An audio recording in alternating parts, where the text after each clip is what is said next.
When I bring an item into my home, to cleanse it.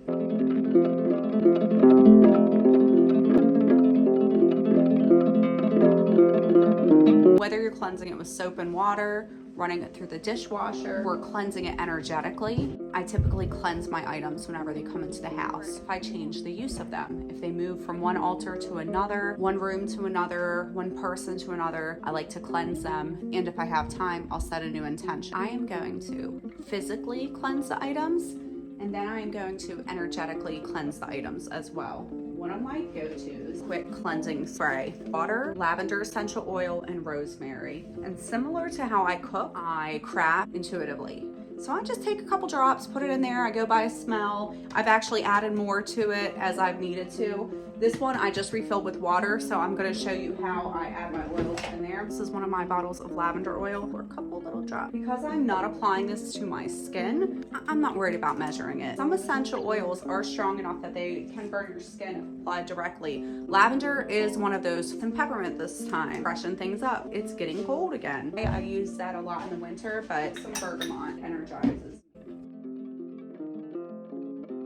This is a protection room spray. Has elements of rose and geranium, a really nice floral spray. I have never found heavy floral scents to be very relaxing. They perk my senses to say, ooh, what's that smell? And that puts me into a protection mode. Reminds me to protect my own energy. Here is my jar of magic sand. Why is it magic? Because I say it's magic, because I believe it is. It's just a mix of blue and white sand used to stub out my Palo Santo sticks and my sage bundles. I love this. This is my Persephone perfume. Used it throughout the winter for protection when I would go out. I just give it a little shake and then it's ready to go. I'll spritz it on my item. Take a towel and wipe it all down. Ones that I'm going to use to store food, I'm going to be washing them as well. The glass ones will probably take a run through the dishwasher, like petite size. These are also great for storing incense. I have a couple of these in my cabinets that are like a darker brown. I like to store things like sage, Palo Santo, especially with the dark coloring. It's going to be good for absorbing negativity. This one is white and light. I would probably store like a floral type of incense in here. So they both would offer protection qualities, but in different ways. This is where we got our oils from, and it is actually gonna lead us into our second method of cleansing that I do frequently with items, and that's a smoke cleansing. I do this a lot in winter. I just love to have things burning in winter to kind of bring the energy back up, bring that light back. Let me find something to burn. I found a small sage bundle. I'm gonna go ahead and light it off of my candle. And there we go. And we can use the smoke to cleanse our items. We're gonna take this little sage bundle I found here. I'm gonna go ahead and light it off of my candle. When it gets burning, you can kind of shake it out, blow it out, whatever you prefer to do. And then you get that nice smoke going. And this is how I do a smoke cleansing. I'm just gonna wave it around the item. I like to go counterclockwise for removing negative energy. And I'll go clockwise for setting an intention. We're gonna remove any negative energy, but I'm gonna keep any positive energy associated with these items. They lived in someone's home for many years, so they could have some very positive vibes. They could have some knowledge that's associated with them, some wisdom. So we're gonna keep the wisdom, keep the positive vibes, and we are going to release any negativity that is stored in these.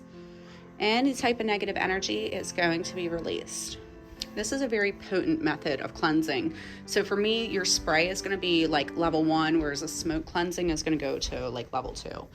And then I'm going to go ahead and extinguish this in my sand. The next one I am going to do is also a smoke cleansing with incense. You're gonna get that smoke element, but it's not gonna be as strong as something like sage or Palo Santo. Some people prefer incense indoors for that reason. I have always found the scent of incense to be strong, so it's definitely good for me because it brings me into that mindset. It brings me into that mindset. We just wanna get that smoking, and same thing, we're cleansing any negative energy. Incense could also be a good choice if you are still in the broom closet. Another type of cleansing is with this perfume that I made. It's just water and a couple essential oils. This one has lavender and bergamot. You squirt a little on your hands. This would be great for cleansing yourself before and after spell work. If you are a reader of some type, if you do tarot readings or oracle readings, angel readings, and you need something quick to cleanse you between clients that you're seeing, you could keep something like this out on your altar and you can just cleanse your hands, say the work is done, and kind of leave everything. This is a great personal cleanser.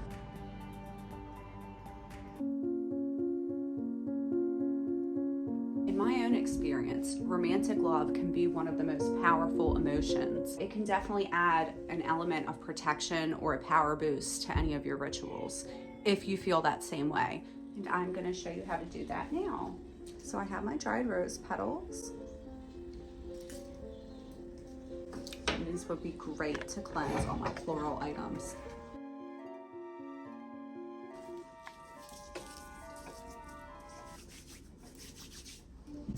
And cleansing any negative energy. This is a pretty strong form of protection. They are roses, and that's one of my main protection items. Right up there with the smoke cleansing, depending on what type of energy you're putting into it. Thank you for watching my video, and I hope you continue to enjoy a week of witchcraft. And don't forget to join us live on Halloween night for a live seance, a blessing to remember our ancestors and connect with them. Don't forget to follow me on Instagram, TikTok, and join our Facebook group. I love you all.